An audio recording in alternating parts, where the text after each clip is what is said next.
So let's take a look at kinetics for the next few minutes. Kinetics deals with the study of how fast chemical reactions take place. Up to this point, we've just been saying A goes to B. Let's figure out the conditions and factors that influence how fast chemical A goes to chemical B. And this is very critical in terms of biology and industry, where the speed of chemical reactions influences whether or not the reaction is viable or financially viable.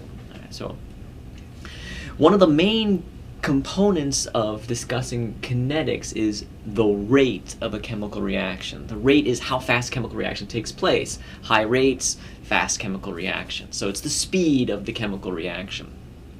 And like speed is distance per unit time, miles per hour, chemical rates are often associated with changes in concentration per unit time. So one way of looking at this is the rate is delta concentration, the change in the concentration per unit time. In a more integrated form, dealing with very small changes in molarity over time. What this means is that rates typically have the units of molarity per second. It means that we're looking at changes in molarity per second. Now, of course, time units, you can also be dealing with hours, you could be dealing with days. So one of the things we have to be cautious of and consistent with is the time unit that we're dealing with. So let's take a look at an example of, now we have a chemical reaction taking place. Watch as the chemical reaction progresses. So the reaction slowly comes in, and what happens is the concentration of the reactants goes down, and the starting material, the products in red, increase. And what you see is that if you observe this lower graph, you see that at the beginning, the concentration is relatively high, but quickly changes, quickly dropping down, becoming lower and lower and lower. We're going to start this again. Concentration starts relatively high, it drops, it drops relatively quickly, and then sort of starts to peter out. We know this already, though. Our observation of chemical reactions in nature. A fire. You throw a log on the fire, it gets really hot, then slowly over time it cools. It produces less heat and less heat from the same log. So, in general, reactions change with time. And these factors are the following. Rates change with time. The longer the reaction progresses, usually the lower the rate of reaction. Things slow down. Rates change with temperature. You start messing with the temperature, you can change the rate, and this is important later. One of the things that's not obvious is the rate really doesn't have anything to do with the stoichiometry. So we have these chemical equations, the rate, how fast the reaction takes place, doesn't necessarily line up with the stoichiometry. But the way we express rates is influenced by stoichiometry, and I'll talk about that in a second. So if these three aspects, if you keep those in mind, that'll sort of save yourself some gray hair. So what is rate? Rate is usually expressed as change in molarity per unit time. And so we observe the molarity of a chemical reaction, and we tell how much that molarity changes, how much it has decreased or increased. So let's take a look at an example. You don't have to use molarity. You can use things like partial pressures. And so because partial pressure in a container that's the same size is proportional to the molarity. And so we can, in this case, use the partial pressure of this system. And what we see is that at time 0, we have 400 millimeters of mercury of the C4H8, and then at time equals 2000, and this is in seconds, this is now equal to 316 millimeters of mercury. And so we can express the rate as the change in the molarity, in this case the change in the partial pressure, per unit time. So in this case it would be, again, delta always represents final minus initial, and so T1, T initial, T final, we can write this as 316 minus 400, final minus initial, to give us,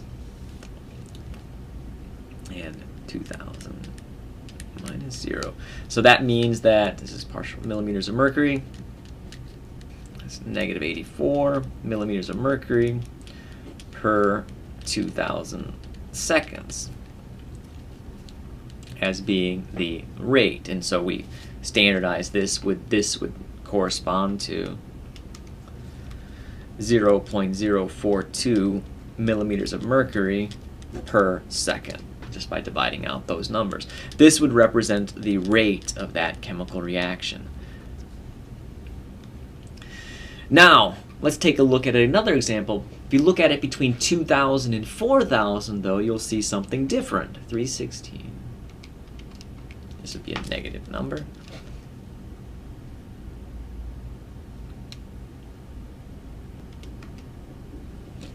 If we look at these second 2 points, between these 2 points rather than the first two, we see that the rate is negative 0.034 millimeters of mercury per second.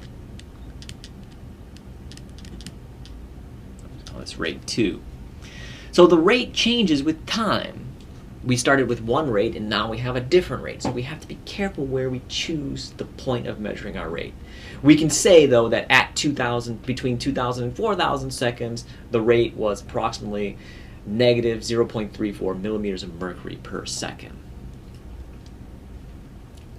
Now which is the correct rate? Well, they're both correct. One is the rate at the start and one is the rate is a little bit later. So they're both rates. So the take-home message is that the rates change with time. And they usually get slower as the reaction progresses. We have to be cautious when we measure our rates, or to compare our rates for two different reactions, that we measure them at the same time interval. So the start from 0 to 2,000, we'd be measuring those rates between those same times. Now this is actually, these rates, these are gross oversimplifications. We can do what's called the instantaneous rate, the rate at any point, which would be the slope of this line, which is where we get to the more graphical notation, d concentration dt, as opposed to delta concentration dt, which is for determining the slope, the point, the instantaneous rate at that instant, that particular time, is based on the slope of that line.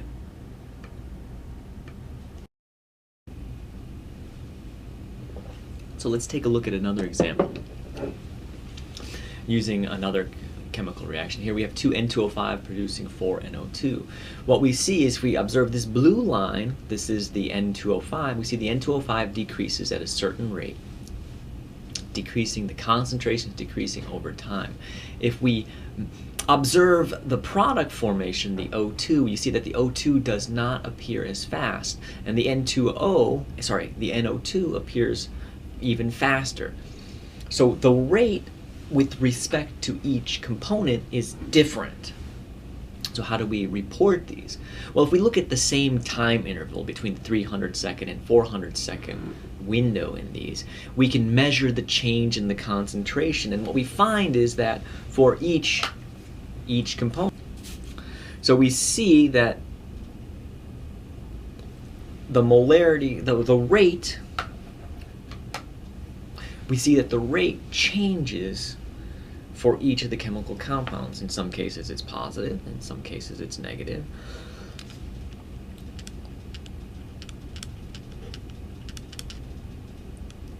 We see that the rate with respect to the oxygen, and we can actually show this mathematically if we actually calculate the rates. 0.9, the change in oxygen is 0.9 molar over a 100 second window. So this would be equal to 9 times 10 to the minus 6 molar per second. And we can do a similar calculation for the change in the N2O5 with respect to time.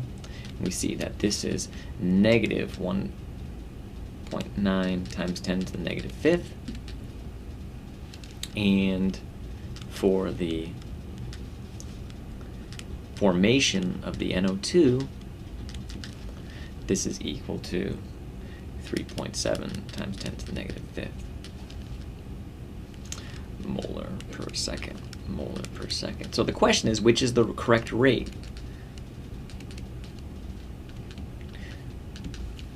What is the rate of this reaction? So we can talk about it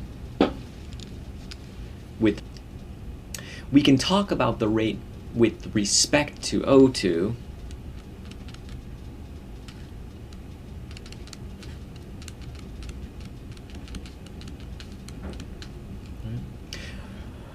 but we can also talk about the overall rate, and for the overall rate, all we have to do is correct for the stoichiometry and for the sign.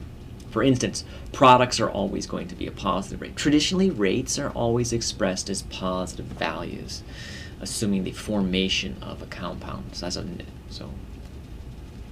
So we correct for, if we're observing something disappear, we correct the sign. And so the way we would do this, the change in the rate of N2O5 dt, the negative of that would equal the rate of the reaction. Corrected for the stoichiometry, all of that divided by, in this case, the stoichiometry of 2.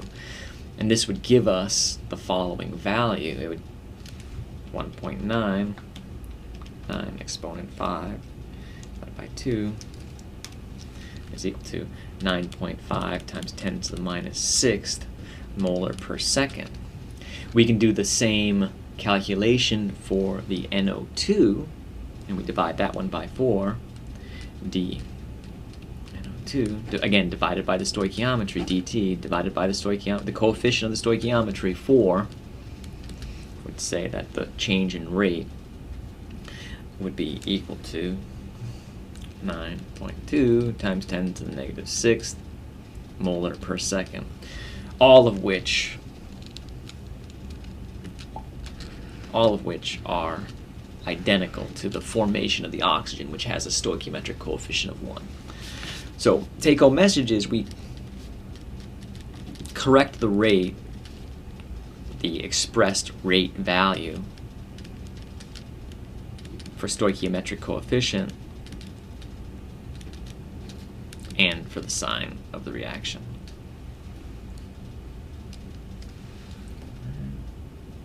So the take-home message is we correct the rate for the stoichiometry